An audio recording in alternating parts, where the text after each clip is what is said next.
त्रिकोणी संख्येचा पाया कसा काढायचा शिकवलं होतं की नाही. तर आज 3 ही त्रिकोणी संख्या आहे, तर त्यानंतरची 10वी त्रिकोणी संख्या कशी काढायची ते सांगणार. पहिल्यांदा 3 या संख्येचा पाया काढून घेऊ. मग पाया काढण्यासाठी काय आहे, 3 दुने किती 6, 3 दुने 6.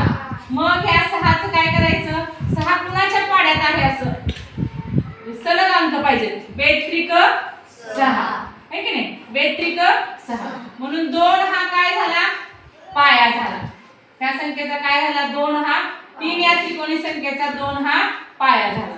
तर या 2 ची मदत घेऊन आपण 10वी त्रिकोणी संख्या काढू शकतो.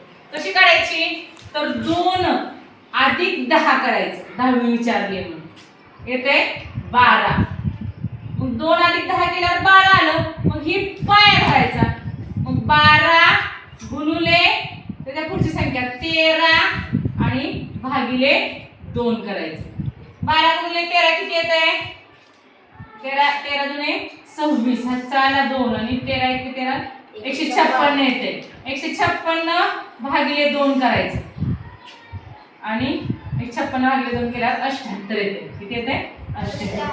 तर 3 नंतरची 10वी त्रिकोणी संख्या किती आहे, 78. पहिल्यांदा काय केलं आपण, तर 3 चा पाया काढला. 3 चा पाया 2 होता आणि 2 मध्ये 10वी विचारली म्हणून 10 मिसळले आणि पुन्हा काय केलं, मग हा पुन्हा पुढच्या संख्येचा पाया मिळाला. 2 लागोपाठ संख्या असतात, कधी लक्षात ठेवा त्रिकोणी संख्या काढताना. पाया आणि त्याच्या पुढची संख्या घ्यायची, त्या दोघांचा गुणाकार करून त्याला भागिले 2 करायचं. त्याच्या पुढची 10वी त्रिकोणी संख्या 78 ही येते.